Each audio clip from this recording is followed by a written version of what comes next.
So what's up, y'all? This is Goku again, Black Goku again, and wanted to talk about. So initially, this video that I was gonna do was gonna be called "The Destruction of Black Wall Street," and I did some research. I did a lot of research, and a lot of the research that I was getting kind of pulled me in a different direction. So I decided to rename this video. I'm gonna call it "The Systematic Deconstruction of Negro Wealth: The Art of War." So I'm just gonna get to the deconstruction first in this portion of the video, and then I'll explain the art of war in a later video. Well, of course, it started before 1921 when they started bringing us over here, but I want to start at 1921, Tulsa, Oklahoma, when we had the Negro Wall Street, better known as Black Wall Street, and the KKK came over, razed the neighborhood, murdered a bunch of people, surgeons, lawyers, all those other, real estate agents, some pretty predominant people in the neighborhood and influencers. They killed them. I've also heard stories, real life stories from my cohorts, that his grandpa had land. And when he had this land back in the day, he was literally beaten up by KKK members, and they took his land. So if you know anything about wealth, you know anything about money, the thing to know, which I just learned this not too long ago, is that when you have land, you have some equity. That's an asset, because you got so many things you can do with this land. You can work the land, you can create crops, you can sell it, you can get grants and things like that. From when I was looking at grants, I seen that you can get grants for working the land. One story I heard where a black family, they bought land, built one house on this land, and then when they got enough money, they built 2 other houses on the land. And they had the family there. They had different generations of family on this land. And other races do this. They buy a big old house, bring other generations into the home, and they'll have various jobs to do. The grandparents, of course, or the babysitters watch the kids, while the younger generation is out working, this, that, and the fourth. But this particular family had 3 houses on this land, and when family needed to come home or couldn't afford, they just come there. By having this land and having these houses, they're ahead of the game, they're ahead of the time, and they're creating generational wealth. Not a lot of us do that, and so I was glad to hear this story. But again, maybe we did have it and it was being taken away from us.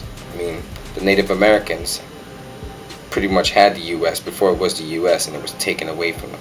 So that's what I'm talking about the systematic deconstruction of Negro wealth. So 1950s through the 60s, the revolution hit, civil rights movement hit, and Martin Luther King was assassinated. And we, as a people in D.C., which had a neighborhood similar to that of Oklahoma, we destroyed that. We destroyed that city. Shaw, Atlas neighborhood, all these different neighborhoods that were predominantly black, because this is Chocolate City.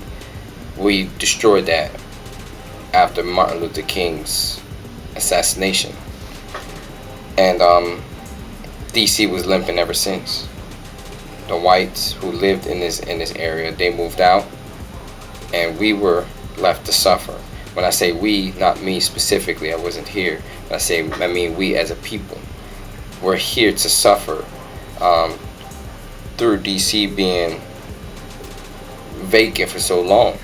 And most businesses that were here, they got raised, didn't have insurance to be able to fix up or the premiums were too high, so they couldn't recoup what they had lost. So the first one, I'd like to point out, the first Wall Street wasn't our fault. It was taken from us. But the second thing, us raising our own, destroying our own property, that was our fault. Now, don't get me wrong. Like, we've been through a lot. I'm not pointing fingers at anybody. I'm going through a lot as a black man. But we definitely need to stop making emotional decisions and stop playing into the hand of the people who are creating the laws to continually, systematically destroy our wealth. We're doing it. So, why do I think it's a system? I was watching All Eyes on Me.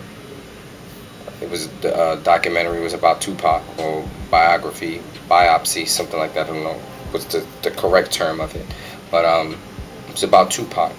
And Tupac's mother was a strong woman. She won her case with Tupac in the womb. She defended herself, and she was very, very intelligent. Was an intellectual. And I remember one point in the movie, she told Tupac that he's being given the tools to destroy himself. Right? Being given the tools to destroy himself. That's a part of the art of war. Which, again, I'll tell you in the second video how that's a part of the art of war. But he was given the tools to destroy himself. A lot like what we're doing now. A lot like what the rappers are doing. We're being given, well, he was a rapper, so there you go. That was there. It was put there for rappers. Where we were given the tools. By consuming more than we produce, we're contributing to our own demise as a people. Like I said in another video, we contribute $1.2 trillion into consumption. But how much do we produce? So we are, of course, being targeted. Marketing is now being made cool so that they can target us, because we like the cool factor in marketing. And we are not the wiser. Why are we buying Saint Laurent stuff or Michael Kors stuff, and they apparently don't like us? They don't like our kind. Why are we buying Ralph Lauren? Why are we buying these companies that don't like us? But the very company that's in your neighborhood, you don't buy from. Why?